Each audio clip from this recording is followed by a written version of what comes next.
The National Center for Education Statistics reported that this year there will be 3.7 million high school graduates.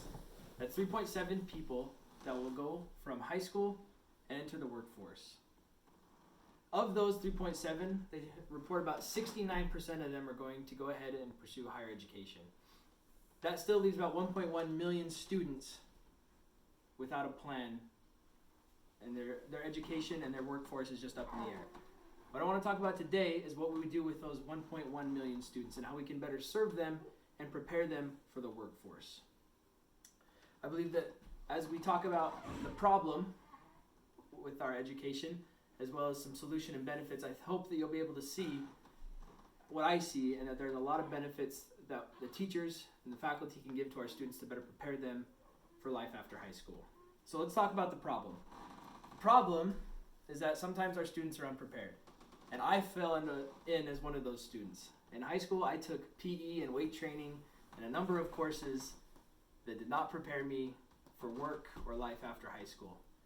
When I graduated, I realized that I didn't really have any skills that set me apart from a regular high school graduate, whether it was someone in my grade or someone who had already graduated years before me. I knew that I was overwhelmed and underprepared. So I went through and asked some of my classmates at BYU Idaho and asked them a similar question. From all over the United States, they had backgrounds that I didn't. But 90% of them reported back the same idea that I had, that they didn't feel that they had any skill that set them apart from one person to the next as they applied for jobs after high school. So the problem really is that there's just not a skill that helps those that decide not to pursue higher education. And I want to help figure out a way that we can solve that.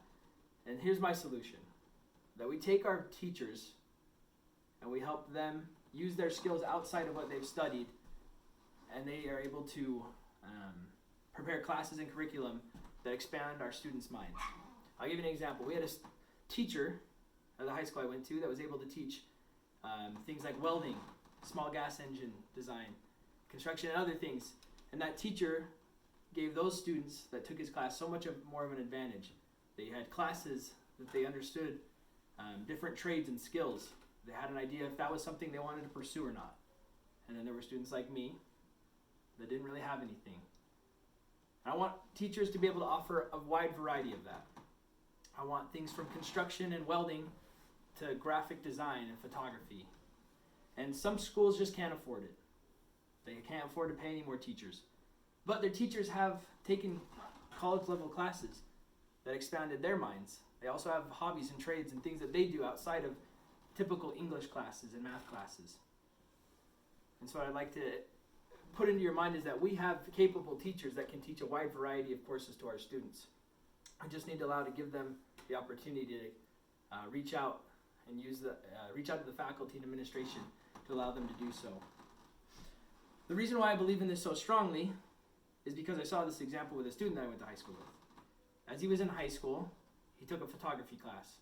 He started to learn how to take better angles and better shots, learned how to develop pictures, learned how to use the Adobe programs. Over time, he started taking his classmates' photos, did senior pictures. And over time, he started to gain money from it. People started to pay him for his services. He started doing family portraits and more. And before he knew it, he'd started his own photography business right out of high school. He's able to start supporting himself and making a career out of it. And he still does it today. He's really good at what he does. And I think that is the perfect description and example of what I'm aiming for with this. It's not that someone feels they have to use their skills they learned in high school, but that they're enabled and they have the power to be able to. And here are some of the benefits that come from that. Just like my friend, he's able to start his own business. Now, not everyone can start their own business with the skills they'll learn in high school. But for someone who's taken some construction or automotive classes, they can start to work in shops. They can start to work for companies. That'll help them get into the field, get an entry-level job, start gaining and expanding on the experience they gained in high school. The trade and skill industry is expiring. It's really easy to get in at this time. Those who are in it, they're aging out. We should encourage them. We should push for this. There's good money in it, and it's a great and honorable career to have. It also helps our students avoid wasting time and start gaining money in a field that they can be comfortable in. And so what I would ask you is those that are in education and those who have influence in the education systems to start thinking about this and how they could implement it in their own lives. Because you have influence and you have a voice and a platform that you're able to start seeing the problem, implementing solutions, and giving the benefits to our students that may not know what they want to do and may not have a plan for higher education. There's 1.1 million that don't know what they're going to do when they graduate this year, and we need to better serve them and help them. Thank you.